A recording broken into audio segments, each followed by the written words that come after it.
I will not address the political statements of the movant and the seconding parties, Mr. President.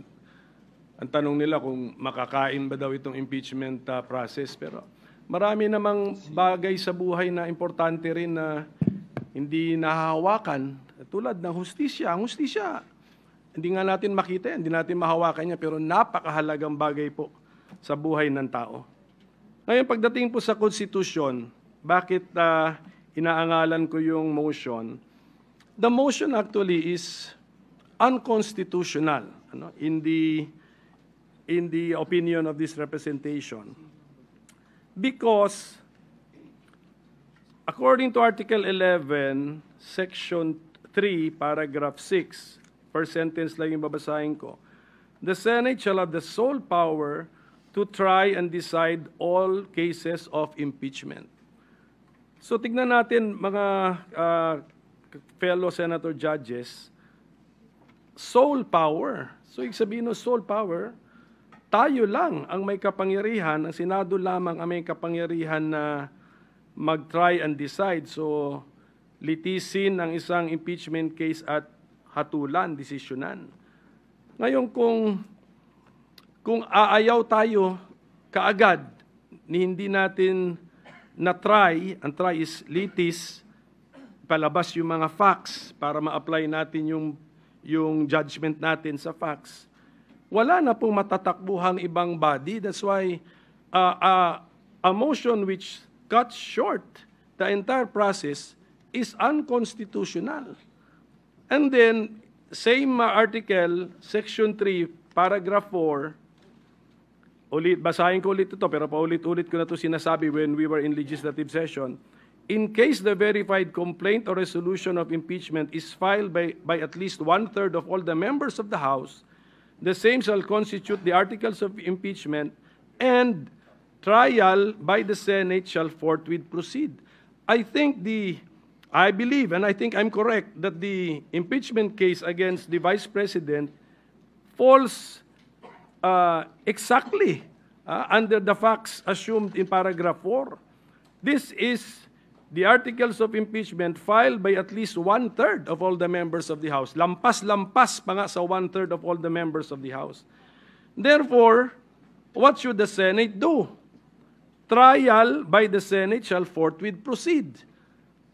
So, trial means we bring out the facts so that we can now apply what is the mandate of the Constitution. Mag-decide tayo given the facts.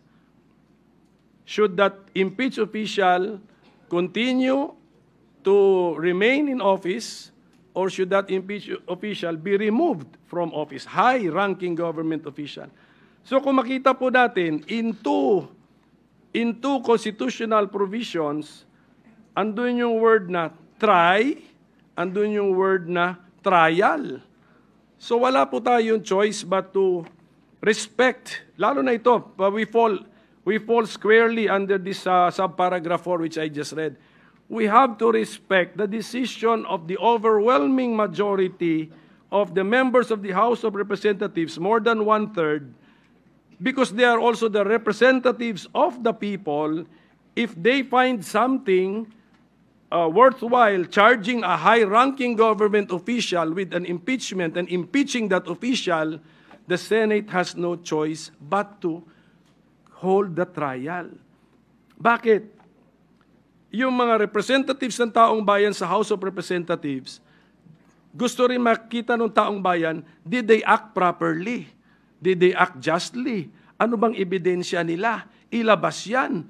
O kasi kung wala ring ebidensya, sinayang yung oras, sinayang yung resources, next election, lagot kayo sa inyong constituents. And then at the same time, a trial necessitates respecting the rights of the parties. We are also respecting the right of the impeached official kasi kaya nga tawag sa kanya, impeached officer na siya eh. So, na-tarnish na nga actually ang kanyang reputation in public service ng House of Representatives. The trial will give that impeached officer the chance to clear his or her name and at the same time maybe rebuild his or her reputation, Mr. President. And then, since the presiding officer, when we adopted the rules, when he made the motion to adopt our rules, we did not only adopt our Senate rules on impeachment, we also adopted some rules of the rules of court and then some circulars and some amendments. In a court proceeding, ito by analogy, we are actually like a court.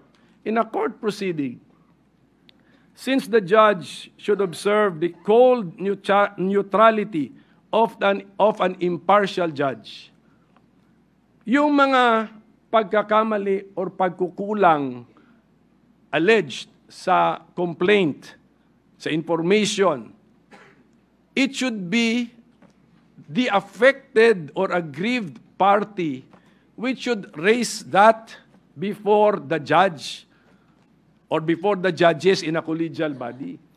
Yun po yung tamang kilos ng cold, neutral, and impartial judge. Let the parties point this out to us.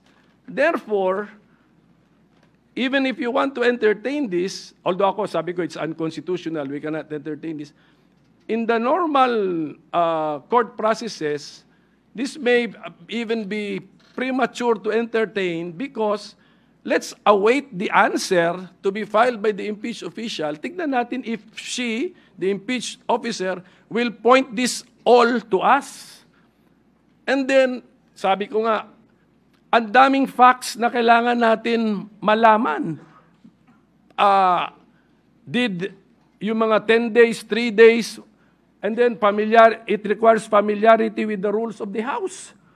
So, Mr. President, for all these reasons, I object to the motion, but my anchor argument is that it is unconstitutional.